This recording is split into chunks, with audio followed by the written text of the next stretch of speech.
Armas kogudus, iga kord enne teenistuse algust süütleme me altaril küünlad. Justkui märkimaks või tähistamaks meie taevas Isa kohalolekut algaval teenistusel. See väike võbisev küünlaleek altari peal, see on justkui tunnistuseks meile, et meie Isa viibib meie palvete, meie teenimise, meie patukahetsuse ja armulaua jagamise ajal meiega siin oma pühas hoones, näeb ja kuuleb meid ja tajub ka kõigest salajasemaid muresid ja ka tänusõnu, mis asuvad meie südames, mis kunagi sõnadeks ei saa, mida me isegi välja öelda ei julge.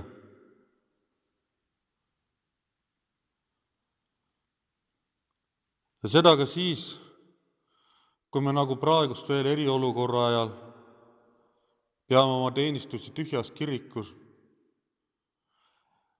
kui meie kogudused elavad meile heal juhul kaasa kodust arvuti taga, loevad üles riputatud tekste, vaatavad või kuulavad üles pandud helifaile või videofaile. Ka siis on meil kõigil olemas osadus Jumalaga. Ka siis, kui me oleme üksteisest kaugel eemal, on meie Jumal meie kõigi juures. Tema ühendab meid mitte nagu võbelev leek, vaid nagu suur taevane tuli, mis ulatub kõikjale. Tema ühendab meid kaugelt kodudest, isegi kui me viibime kuskil teises riigis, siis, kui me ühises palves, ühises kuulamises, ühises tänus pöördume tema poole, vaatame neid jumalateenistuste salvestusi, loeme tekste, siis on ta alati meiega. Nüüd hakkab eriolukord leevenema ja alates pühapäevast võime jälle kirikusse koguneda. Tõsi, reegleid jälgides, distantsi hoides, aga ikkagi. See on samm edasi selle seekordse katkuaja lõppemise poole, samm edasi elu normaliseerumise poole. Ka siis, kui see normaliseerumine tähendab uue normina maskide kandmist, käte desinfitseerimist jätkuvalt igal pool kauplustes, kodust välja minnes, kodu sisse tulles, sellegi poolest taas normaliseerumist. Võib arvata, et sellel raskel ajal on Jumala poole pöördutud abipalvetes ja muredega võib-olla rohkem kui muidu. Võib-olla ka tänupalves. Võib-olla need perekonnad, kes tänu raha teenimise vajadusele ei ole pikalt saanud ühiselt koos olla, on saanud sellel ajal rohkem koos viibida, rohkem üksteist tundma õppida, üksteisele toetuda ja võib-olla neil on olnud põhjus selle eest tänulikud olla.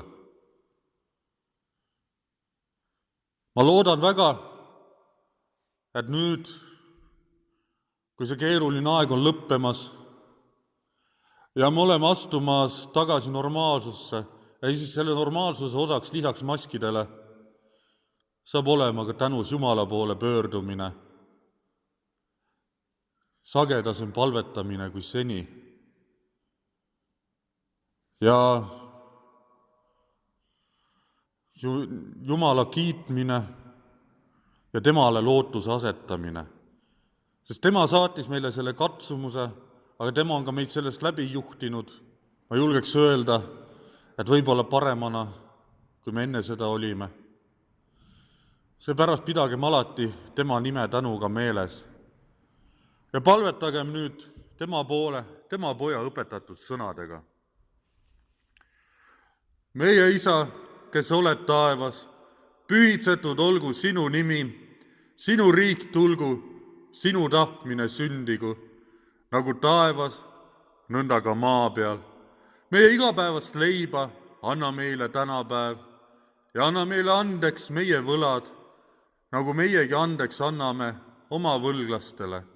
Ja ära saada meid kiusatusse, vaid päästa meid ära kurjast, sest sinu päralt on riik ja vägi ja au igavesti. Aamen.